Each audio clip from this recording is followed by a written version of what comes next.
Fundamentally, Slime Mold Aggregation Conquest is a pretty straightforward game. Let's just start with opening it up.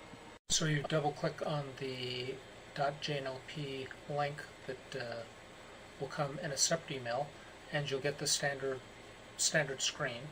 And the first thing you're going to do is game, configure game, and I already have one configured, SMAC down for Dave.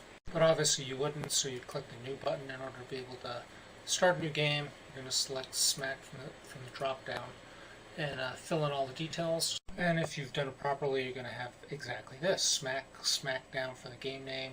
The player name will be your first name, capital first letter. It's case sensitive. Password doesn't matter, and make sure that that local box is unchecked. Save it. Okay, now we're ready to open the game. And in this particular case, you'd go to SMACdown, and you'd see your name in parens. In this particular case, I'm going to open up a demo game in order to talk about the game itself. So I'm just going to click on it, and I get the standard SMAC screen. You've got basically the screen itself, the playing field itself. You've got a little bit of information up on the corner that's going to look a little different in a minute when we're actually playing the standard game. The first two turns, it looks a little different, and I'll talk about why in a minute. And then you get information about players, and if you click on a specific player, then you can see information about his attributes. We'll talk more about that in a minute. You can reload, and you get a little information on who has not submitted orders yet. Alright, normally in SMAC there are three things you have to worry about. One is placement on the board, the second is your attributes, and the third is specials. We're going to cover attributes and specials in a minute because, like I said, the first two turns are a little different. The first two turns, you're picking your starting location. Now generally when I say placement, and you'll see this when we're actually playing turns, I'm talking about picking individual cells that you're going to drop one of your guys into. But at the beginning of the game, you actually get to pick a block of 9 cells where you want your starting position to be. And you pick two different starting positions that have to be at least 6 squares apart. I'm going to go ahead and show you a couple things about terrain because, again, terrain is important as the game goes on. It's very important for the initial starting locations. So you can read about terrain in the rules, and you should, but a few things that are kind of important.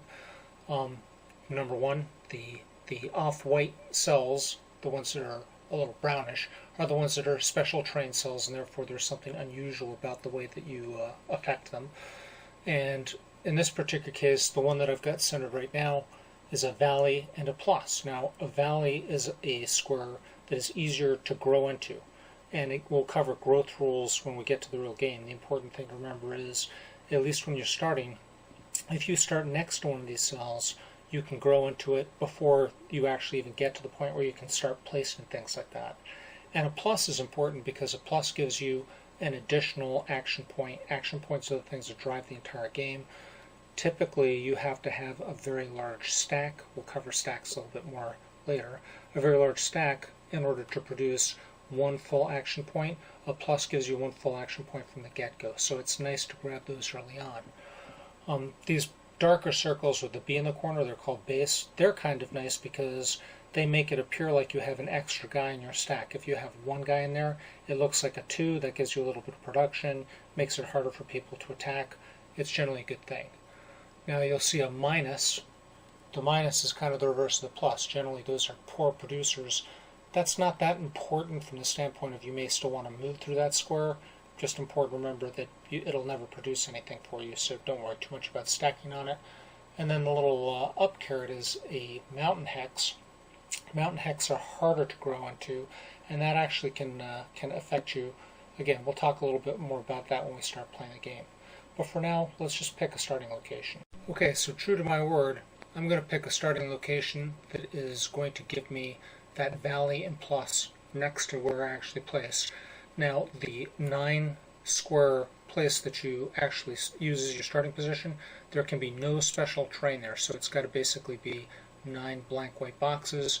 You select in the middle, and ooh, now suddenly it looks like you've got some space. But remember, you're just saying this is where I want to start.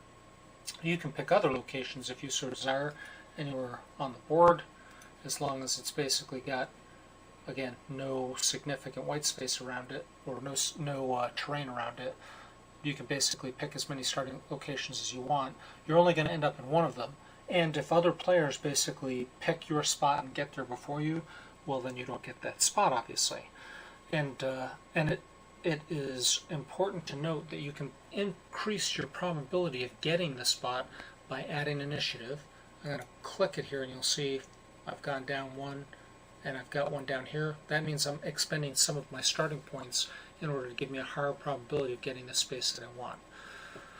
We're going to do this twice, and in fact, now that I've kind of selected my stuff, I'm going to just go ahead and say submit. The nice thing about the NPRs is they never use initiative, but obviously with real players they might. But if I click the submit button, now you can see everybody's placed. And you can also see that I have grown into that valley, that +1. I'm actually getting extra points already before anybody's even really got a chance to truly move. Alright, the second placement round is pretty much like the first one. You have to pick a spot that's at least 6 squares away from your original starting position. And now I'm clicking on the spot, but nothing's happening.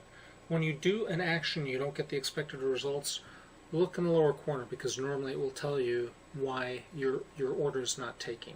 And in this particular case it says, oh, that's within 6 spaces, so I can't pick it. So I selected this other space instead. It's basically just a kind of a random space, but since this is just for demonstration purposes, it doesn't matter. I am going to go ahead and add initiative just to be safe. I'm going to go ahead and click submit. And now everybody's basically on the board for all of their different locations. Now one thing to notice is that that little box up in the corner with the initiative stuff that I talked about, it now looks completely different, and the reason is because it's displaying the attributes of your slime. Attributes are important for a variety of different reasons. Again, I would go ahead and read the rules in order to get comfortable with them. But even very early on, you start with a certain number of points that you get to expend however you want. Even very early on, you can increase your statistics. And in fact, I'm going to increase my attack, my defense, my combat initiative, and my placement initiative. That's basically going to make it easier for me to attack and defend against other slimes. It's going to give me a jump on the opposition if I happen to be placing in a square that they could place if I go first, then on the defender. And in fact, we'll talk about this in a minute, but for the first 5 turns you can't directly attack somebody. So if you're ahead of them in placement and you place before they do, they can't place at all. And then finally, combat initiative is a way to attack first before the other guy gets to attack. We'll talk more about combat in a second. But for right now, one thing to notice is that these things have turned yellow. These are exponential growth kind of selections where as you add points to attribute, it takes the square root of the actual number you're trying to get to and points in order to get it. So square root of 1 is 1. But in order to get a 2 attack, I actually have to have 4, because the square root of 4 is 2. In order to get to a 3 attack, I have to have 9. So you can add a lot of points here without actually going over the sort of mark where you increase that particular attribute to something new. The reason it's turned yellow is because you're only allowed to do this once. Now I could go ahead and add more points. In fact, I'm just going to go ahead and do that just to demonstrate it. I'm going to click once. I've added 1 more point. It still hasn't gone up. I've got to get to 4. Add another one. Okay, I'm at 3. Click another time. Oh, nothing happened. Why not? Well, again, you basically can go down here and it says you've already made a level in this technology, and that's why it turned yellow. It basically is telling you you've made a level. You can only go up to 1 point less than you need to make the next level. Alright, and so I still have quite a few points left for my initial placement, so I'm going to go ahead, I'm going to place here, and I'm going to place here. Now this kind of gets into growth. And growth is kind of the driver behind expanding your territory without expending a lot of points to do it. If you surround a cell with